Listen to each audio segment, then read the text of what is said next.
quão grande amor nos tem concedido o Pai, que fôssemos chamados filhos de Deus. Eu e você temos que responder para nós mesmos. O que farei de Jesus?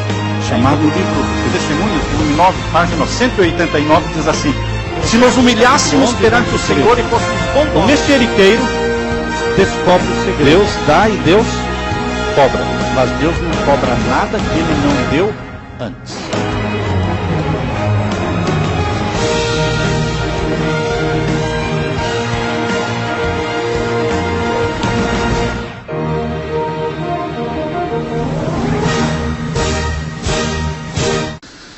Queridos, Deus nos chamou para viver num tempo sem igual. Deus exige da geração atual algo que Ele não exigiu das gerações anteriores. Há pessoas que estão hoje vivendo como membros cristãos, membros da igreja, mas ficam olhando para o tempo de Moisés. Como vivia o povo no tempo de Moisés? Você não vive no tempo de Moisés. Como vivia o povo no tempo de Jesus? Você não vive e não viveu no tempo de Jesus.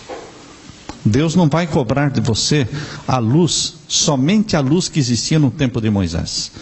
Deus não vai cobrar de você somente a luz que existia no tempo de Jesus, no Novo Testamento. Deus vai cobrar de você a luz acumulada ao longo dos séculos. O Antigo, o Novo Testamento, mais a luz do Espírito de Profecia, que são mais de 50 livros. Então Deus quer que você viva à altura da luz que você recebeu. Deus levantou um povo exatamente no ano de 1844, conforme a lição da Escola Sabatina desta semana.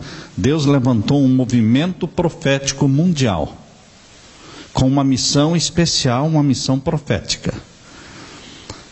E é uma missão diferente de todos os outros povos anteriores, e é uma missão diferente de todas as outras 42 mil igrejas cristãs que existem no mundo. Você não pode querer se igualar às 42 mil igrejas cristãs que existem no mundo, porque Deus não levantou uma igreja a mais, para ser uma igreja a mais. A Igreja Adventista do Sétimo Dia surgiu para ser uma igreja profética, num tempo profético, com a mensagem profética. E a lição desta semana está falando exatamente sobre Daniel capítulo 8. Já estudamos capítulo 7, o capítulo 8 de Daniel. Está falando sobre o tempo do juízo, o tempo em que Deus determinou que seria estabelecido a corte celestial. Quando você está dirigindo e você tem um acidente, fica fácil para você definir quem está certo ou quem está errado.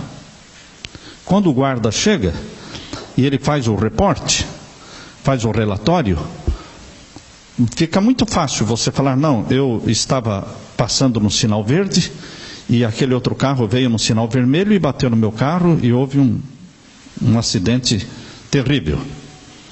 E então o policial faz aquele relatório e fica tudo muito fácil. Não é difícil você descobrir quem está certo e quem está errado. Mas, quando o acidente é muito grande, então é marcada a corte. E não importa que você seja um inocente, se você não comparecer na corte, você perderá. Você tem que comparecer à corte. E se você disser ao policial: não, mas eu estou certo, por que eu tenho que ir à corte? Não, você está certo, mas você tem que comparecer à corte. Existe um tribunal. Da mesma forma, queridos, nesta guerra entre o bem e o mal, nestas acusações que Satanás levantou contra Deus o Pai no céu, e foi expulso do céu, neste conflito entre o bem e o mal, quando Jesus Cristo morreu na cruz, ficou claro diante do universo todo quem estava certo, quem estava errado. Até a cruz de Cristo, ao longo dos 4.000 anos de pecado, até Jesus nascer e morrer na cruz, existiam dúvidas na mente dos anjos de Deus. os 2/3 de anjos que permaneceram leais a Deus, eles amavam a Deus, mas também gostavam de Satanás. Eram leais a Deus, mas não entendiam exatamente o porquê Satanás foi expulso do céu. Existia uma dúvida. Quando você lê o livro Desejado de Todas as Nações, lá no final da morte, fala da morte, da crucifixão de Jesus, Deus fala ali, quando Cristo morreu na cruz, romperam-se finalmente os laços de simpatia que ainda existiam entre os anjos de Deus e Satanás. Porque ali na cruz caiu a máscara de Satanás. Ali na cruz, os anjos de Deus que não tinham ainda entendido o verdadeiro caráter de Satanás, ouviram como assassino. Caiu a máscara. Ficou provado diante do mundo e do universo que Deus é justo, Deus é amor e Satanás é mau. Satanás é assassino, por ter matado o Filho de Deus na cruz. Pois bem, queridos, não restando dúvidas, poderia ter tudo terminado ali. Porque ali ficou claro, Jesus Cristo, o inocente, Jesus Cristo que praticou o amor, a caridade, fez o bem a todos, foi crucificado. Por quê? Porque Satanás é o inimigo. Diante dos anjos de Deus não existia mais dúvida. Mas mesmo assim Deus marcou uma corte. Deus marcou um tribunal. Porque isso tem que ser decidido em corte. Não é somente dizer quem está certo e quem está errado. Tem que se montar um tribunal. E esse tribunal na Bíblia é chamado o Tribunal de Cristo, o Tribunal Celestial. E então foi marcado o dia da corte, 22 de outubro de 1844. Deus marcou o dia da corte. E esta corte inclui miríades de miríades, seres celestiais, habitantes de outros mundos, e envolve todo um cenário que você encontra em Apocalipse 4, Apocalipse 5, a sala do juízo, o trono de Deus no centro, 24 outros tronos ao redor, mas o Pai assentado sobre o trono com um livro selado com 7 selos sem poder abrir. O juízo não poderia ser processado se não tivesse alguém para abrir o livro. Até que o leão da tribo de Judá veio até o Pai e pegou o livro e começou a abrir o livro. Em Daniel capítulo 7 diz: abriram-se os livros e assentou-se o juízo. Daniel capítulo 7 versos 9 e 10. Portanto, queridos, este juízo, esta corte celestial, ela foi profetizada na palavra de Deus. Em Daniel capítulo 8, abra sua Bíblia em Daniel capítulo 8, você vai encontrar aqui a visão que Deus deu para Daniel. Esta visão começa com o carneiro, depois mostra um bode e depois mostra o chifre pequeno. Esta visão, falando no capítulo 8 de Daniel, o carneiro representa a Medopérsia, o império da Medopérsia. Depois vem o bode representando a Grécia, com um chifre grande na frente, na testa do bode, representando o primeiro rei, que é Alexandre o Grande. Depois este chifre grande foi quebrado, estando ele no máximo da sua força, assim como Alexandre o Grande estava no máximo da sua força, com 33 anos, o chifre foi quebrado, Alexandre o Grande morreu. E a profecia do capítulo 8 diz que 4 chifres nasceram daquele que caiu, 4 nasceram, representando os 4 generais de Alexandre o Grande: Cassandro, Lisímaco, Ptolomeu e Seleuco. E aí diz que surgiu agora um chifre pequeno. Depois da Grécia, Alexandre e os 4 generais, o próximo império que surgiu foi o Império Romano. O chifre pequeno do capítulo 8, então, representa Roma. Só que o chifre pequeno do capítulo 8 representa Roma em 2 fases: Roma imperial e Roma papal. Você pode ler então aí no capítulo 8, o verso 10, falando do chifre pequeno. Capítulo 8, verso 10. E se engrandeceu até o exército do céu. Por que esse chifre pequeno, que é Roma, na sua primeira fase imperial. Por que se engrandeceu até o exército do céu? E alguns do exército, estou lendo o verso 10 do capítulo 8. Alguns do exército e das estrelas deitou por terra e as pisou. Então este chifre pequeno atacaria o povo de Deus. Atacaria o príncipe do exército celestial, que é Jesus, Miguel, o grande príncipe. Jesus se apresenta como príncipe das hostes celestiais, príncipe do exército dos céus, é Jesus. Este chifre pequeno, Roma imperial, atacaria Jesus Cristo. E de fato Jesus morreu nos dias de Roma, por ordem de Pôncio Pilatos, governador romano na Palestina, do ano 26 ao ano 36 da nossa era. A história mostra que Pôncio Pilatos foi realmente o imperador romano na Palestina, do ano 26 ao ano 36. Isto é comprovado historicamente. E se engrandeceu até o príncipe do exército, verso 11, e por ele foi tirado o contínuo sacrifício. Então, ele fez cessar com a morte de Jesus na cruz, por ordem de Pôncio Pilatos, ele fez cessar o contínuo sacrifício. Aquele contínuo sacrifício realizado no santuário da terra, todos os dias, às 9 da manhã e às 3 da tarde. Este era o sacrifício contínuo.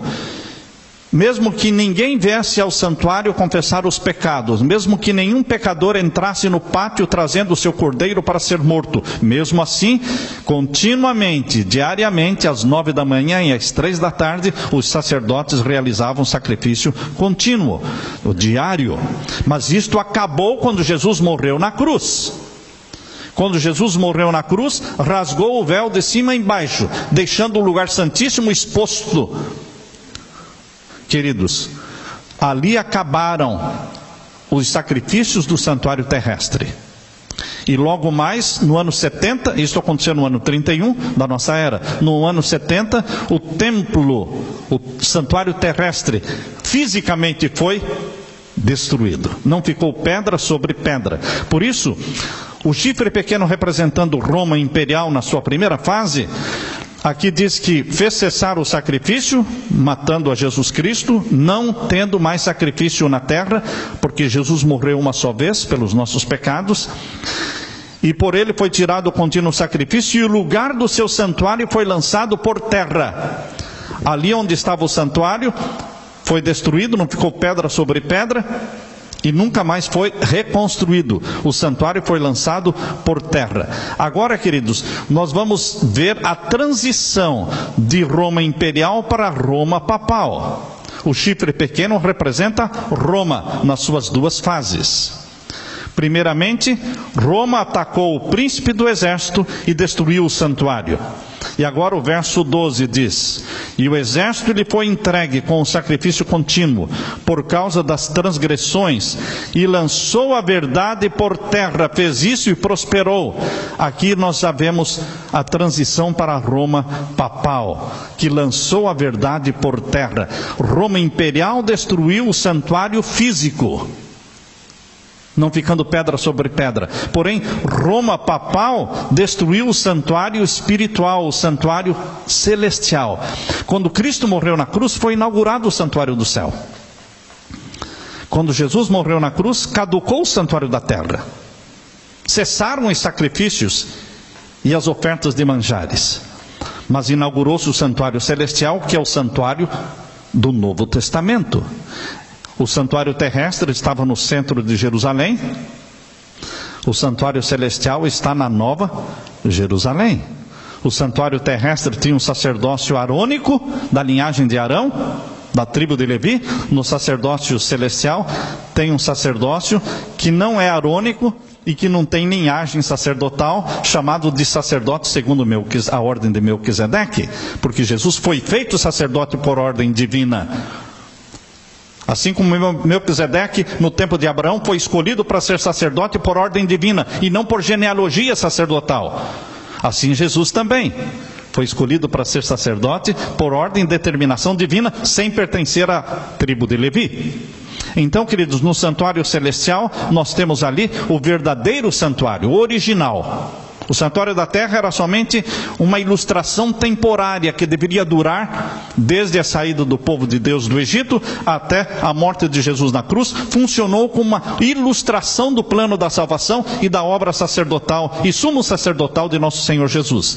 Mas com a inauguração do santuário celestial, na ascensão de Jesus, foi então Jesus empossado. Quando Jesus ascendeu ao céu, 50 dias após a ressurreição de Jesus, 40 dias ele permaneceu na terra, subiu ao céu, passaram-se mais 10 dias, completando-se 50 dias, exatamente no dia da festa do Pentecostes, Jesus foi entronizado no santuário do céu. Pentecostes é uma festa que aponta para a entronização de Jesus no santuário do céu, quando o santuário do céu foi ungido e agora poderia funcionar. O santuário celestial foi ungido e passou a funcionar. Isso aconteceu na festa do Pentecostes. Por isso que Jesus disse: eu vou subir ao céu, não é? E todo o poder me é dado, no céu e na terra. Por isso ele mandou o Espírito Santo no dia do Pentecostes. Muitos entendem que o Pentecostes é a festa do derramamento do Espírito Santo. Não, queridos. O Pentecostes é a festa da entronização de Jesus no santuário do céu, inauguração do santuário celestial. E então Jesus Cristo, para mostrar que agora todo o poder lhe era dado, ele enviou o prometido Espírito Santo. E então iniciou a era do Espírito Santo. E queridos, Jesus Cristo gostaria que esta verdade, o plano de Deus é que esta verdade do santuário celestial permanecesse viva, mas ela foi atacada, foi derrubada.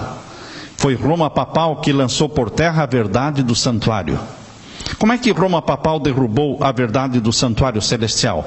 Criando sistemas aqui na terra que escondem a obra sacerdotal de Jesus no céu.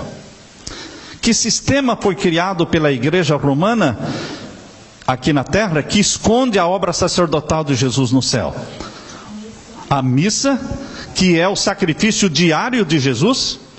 O padre tem a autorização, tem o poder de celebrar quantas missas quiser por dia. Geralmente são 5 missas. Então ele pode sacrificar literalmente Jesus. Eles creem que Jesus é morto literalmente em cada missa. Mas, queridos, a Bíblia diz que Jesus morreu uma só vez. No Novo Testamento, o perdão só pode ser obtido junto ao santuário celestial, onde Jesus é o nosso sacerdote, o nosso advogado. Mas a igreja de Roma criou um sistema de confissão auricular, onde a pessoa pode obter o perdão junto ao padre, não precisando ir ao santuário celestial, não precisando ir até Jesus. Por isso a verdade foi lançada por terra. Roma imperial destruiu o santuário terrestre, Roma papal destruiu o santuário celestial. Por isso o chifre pequeno tem 2 fases. Fez isso e prosperou, diz aqui o final do verso 12. Como você entende essa expressão, fez isso e prosperou?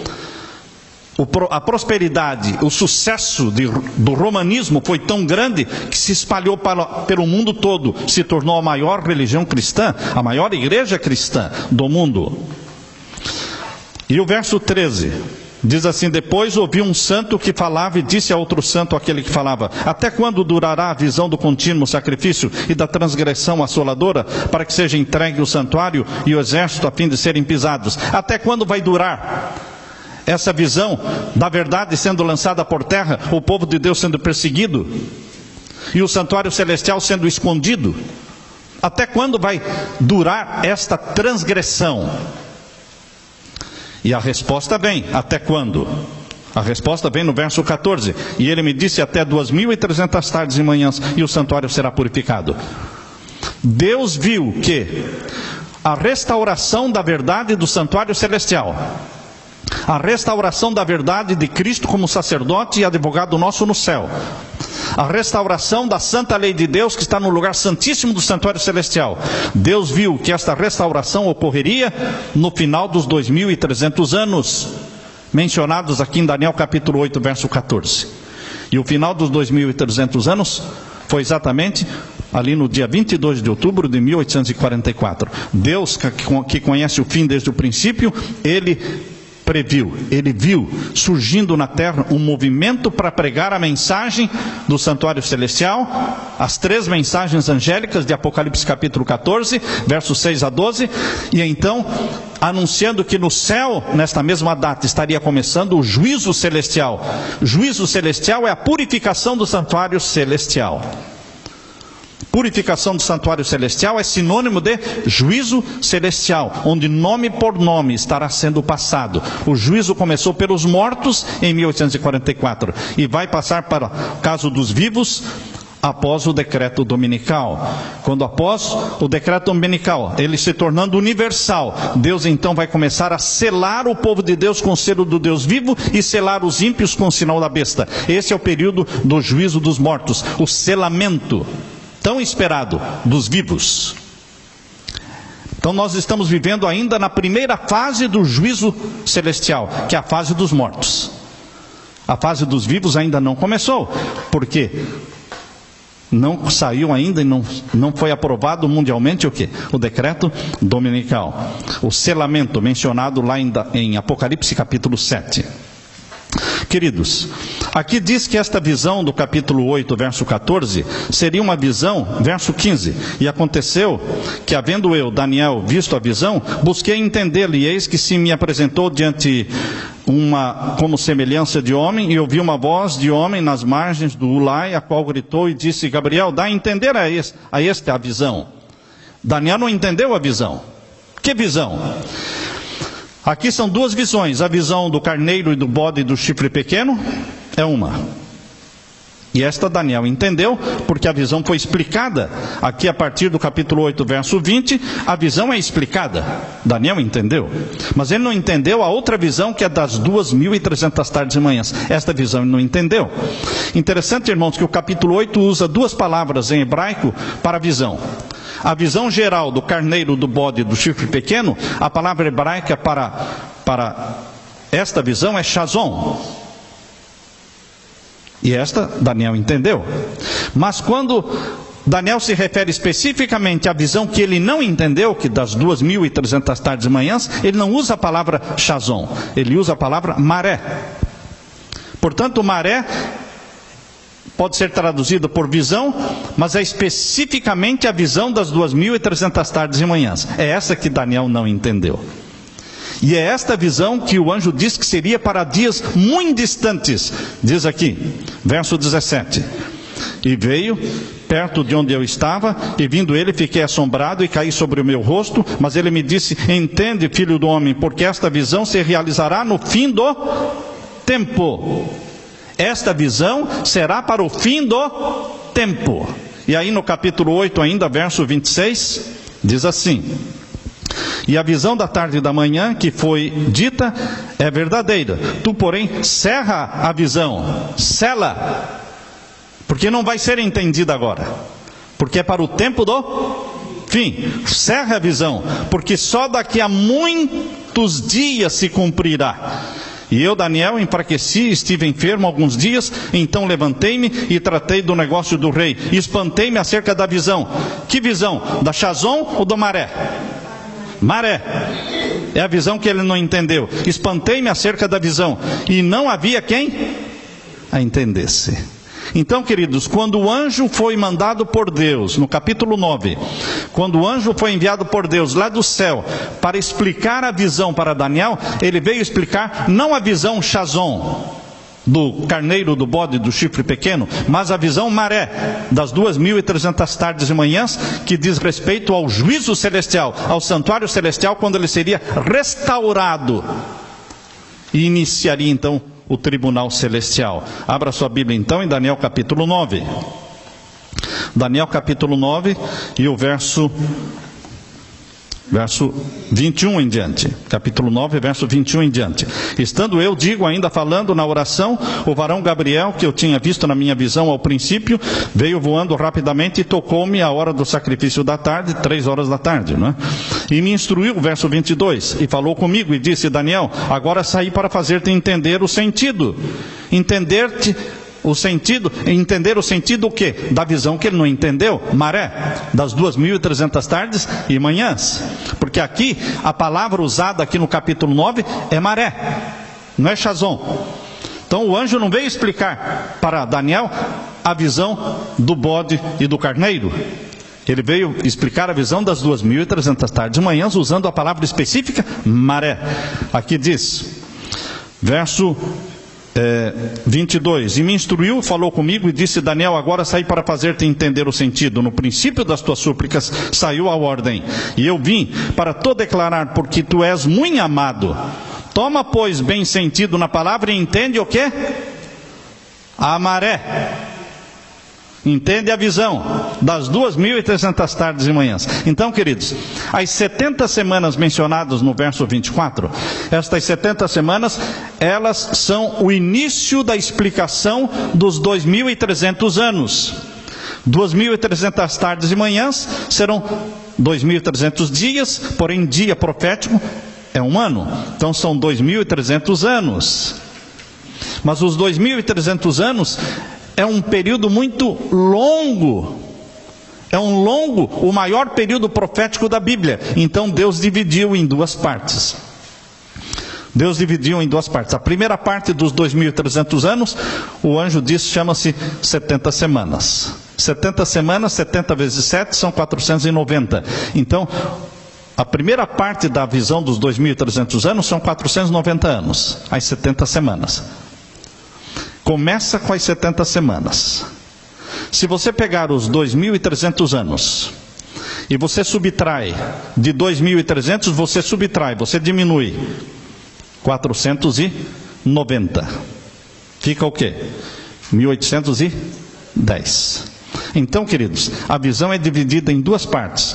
A primeira parte é 490 e a segunda parte 1810. Então aqui começa com as 70 semanas. Verso 23, no princípio das tuas súplicas saiu a ordem, e eu vim para te declarar, porque és muito amado. Verso 24, 70 semanas estão determinadas sobre o teu povo. Que povo? O povo de Daniel, o povo de Israel. 70 semanas, 490 anos foram dados por Deus para que Israel entrasse no programa divino.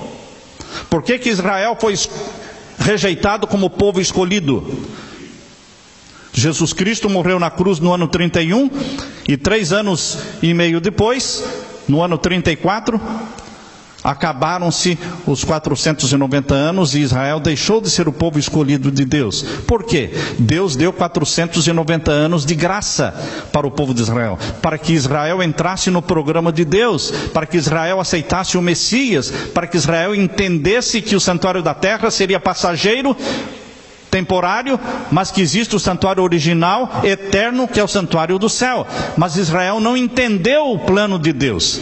Israel sentou na beira do caminho, e a revelação progressiva de Deus seguiu em frente. E eles não entenderam a transição do santuário da terra para o santuário celestial. Até hoje, Israel não entendeu a transição do santuário da terra para o santuário celestial. Prova disso, até hoje eles estão querendo reconstruir o templo em Jerusalém. Já não reconstruíram porque Deus permitiu que uma mesquita maometana fosse construída em cima do Monte Moriá. E eles então têm esse obstáculo para reconstruir o templo, porque eles sonham em reconstruir o templo. Existe atualmente um sacerdócio sendo treinado, preparado para oficiar os sacrifícios no santuário, no templo, ao ser ele reconstruído. Este é o sonho judeu. Eles ainda não entenderam a transição do santuário da terra para o celestial. Queridos, o santuário celestial é o original que existe hoje. O santuário da terra foi destruído no ano 70. O verso 25, irmãos, diz assim: sabe e entende, desde a saída da ordem para restaurar e para edificar Jerusalém. Lembre-se que quando Deus deu essa visão para Daniel, Jerusalém estava destruída, e o povo de Deus estava como escravo em Babilônia. Depois Medo-Pérsia, que derrotou Babilônia, agora já era o império da Medo-Pérsia. Sabe, entende, desde a saída da ordem para restaurar e para edificar Jerusalém, até o Messias, o príncipe, 7 semanas e 62 semanas, são 480 9, não é? Aliás, são 69 semanas, 7 semanas mais 62, 69 semanas, 483 anos. Desde a saída da restauração da cidade de Jerusalém até o Messias, 69 semanas, 7 mais 62. E o que mais? E as ruas e as tranqueiras se reedificarão, mas em tempos angustiosos. E depois das 62 semanas, quando fala no verso 26, depois das 62, é porque colocou 7 antes.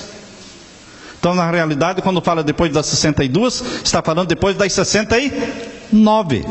Porque ele divide e coloca 7 mais 62. E depois dessas 62, viria então o Messias, diz aqui. Depois das 62 semanas será tirado o Messias, e não será mais. E o povo do príncipe que há de vir destruirá a cidade e o santuário. Depois que o Messias viesse e morresse, o santuário seria destruído. E o seu fim será como uma inundação. Até o fim haverá guerra. Até o fim haverá guerra ali. Não adianta fazer planos de paz para Jerusalém, porque embora Jerusalém seja chamada a cidade da paz, nunca haverá paz ali. Nunca haverá paz ali. Paz somente na Nova Jerusalém. Aqui está dizendo que haverá o quê? Aqui diz, até o fim haverá guerra. E guerra, o Estado da Palestina está sendo criado para mais guerras. Eles querem massacrar Israel. Eles querem varrer do mapa Israel, para que deixe de existir. Estão determinadas assolações até o fim. E aqui diz ele, o Messias, verso 27, firmará um concerto por muitos por uma semana. Lógico que Jesus fez um concerto com a humanidade, com o seu povo por uma semana, ou seja, é a última semana das 70. 69 semanas passaram-se desde a ordem para reconstrução de Jerusalém até o Messias, quando Jesus foi batizado e iniciou seu ministério terrestre no seu batismo. Foram 69 semanas. Agora faltava uma semana, a última. E ele fez concerto por uma semana, os últimos 7 anos dos 490. Esses últimos 7 anos dos 490 foram exatamente do ano 27 ao ano 34. 27 foi o ano que Jesus foi batizado. 27 mais 7, 34. No ano 34, Estevão foi morto. Então, acabaram-se as 70 semanas, os 490 anos, terminaram no ano 34, com a morte de Estevão. Queridos, Jesus Cristo diz aqui que faria o concerto por uma semana, mas morreria na metade desta semana de anos. Isto aqui é semana de anos, não é semana de dias, são dias proféticos. Verso 27 diz, ele firmará um concerto com muitos por uma semana. Foi do ano 27 ao ano 34. E na metade da semana, ou seja, do ano 27 ao ano 34, na metade, vamos cair no ano 31. Jesus teve 3 anos e meio de ministério e morreu. Passaram-se mais 3 anos e meio, cumpriram-se as 70 semanas, que são 490 anos, quando Estevão morreu e Paulo foi convertido. Saulo foi convertido e se tornou Paulo, o apóstolo dos gentios. A partir do ano 34, o evangelho deixou de ser pregado para os judeus somente e passou a ser pregado para o mundo todo. No ano 34 começou o tempo dos gentios. E o tempo dos gentios se estende até os nossos dias. Então, queridos, por que é importante esta profecia? Porque mostra a transição do santuário da terra para o santuário celestial. Porque mostra o ano em que Jesus Cristo seria batizado, ano 27. Essa profecia não mostra o ano que Jesus nasceria, mas o ano em que ele seria batizado, o ano 27, quando ele se tornou ungido de Deus. Quando o Espírito Santo desceu em forma de pomba sobre Jesus, ali ele foi ungido por Deus. E aqui diz também, quando Jesus Cristo inauguraria, ungiria o Santo dos Santos. Aí no capítulo 9, no finalzinho do verso 24, diz que no final das 490 semanas, dos 490 anos, melhor, as 70 semanas, no final aconteceria o que? No capítulo 9, verso 24, lá na última linha do verso 24.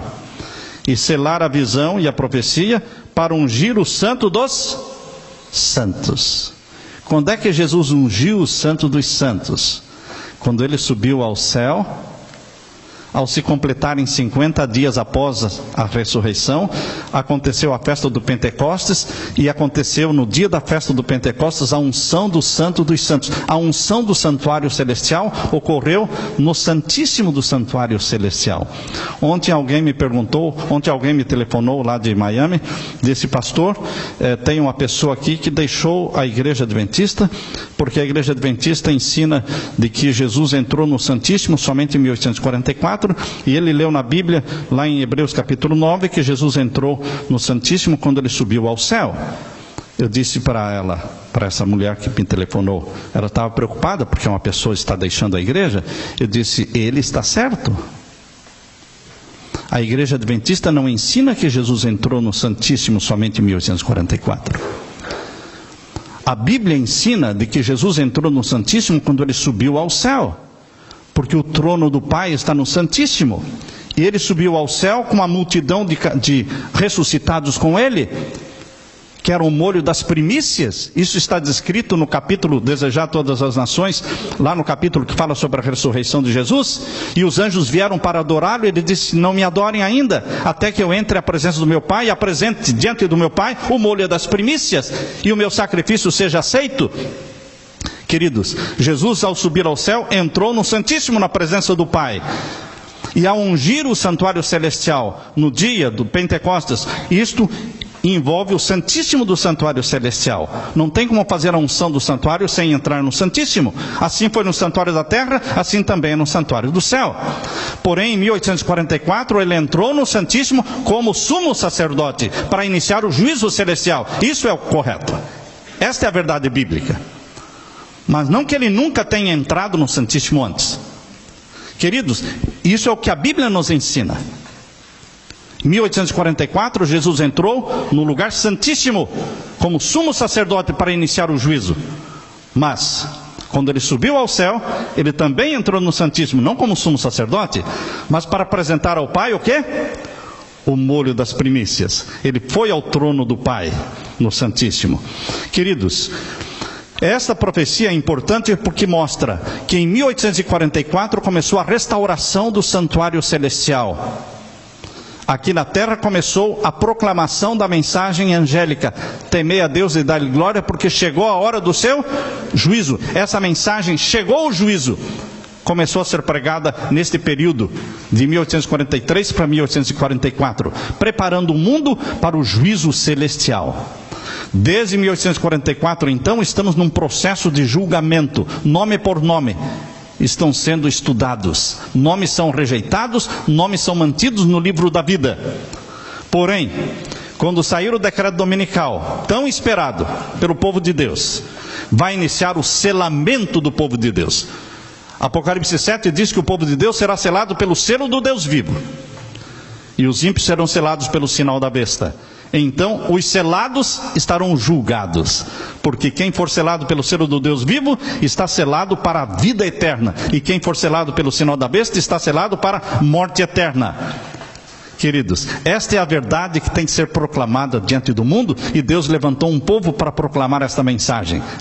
Você tem o privilégio de mostrar ao mundo que nós não estamos sozinhos. Existe um Deus que olha com cuidado e carinho para nós. Existe um advogado e sacerdote que cuida de nós, que intercede por nós, que nos leva nas palmas das suas mãos onde estamos gravados. Ele nos defende, porque Ele é carne da nossa carne, Ele é sangue do nosso sangue, Ele nos ama, Ele deu a vida por nós. Ele assumiu a natureza humana para todo sempre. Ele é o segundo Adão. Ele se colocou à testa, à dianteira da família humana, e Ele é o representante da família humana para todo sempre. Nós nos sentimos privilegiados por termos o Filho de Deus como irmão nosso, Salvador nosso, membro da nossa família. E Ele voltará para nos buscar. Ele voltará para nos levar, para morarmos com Ele no novo céu e na nova terra. Aleluia por isso. Glória a Deus.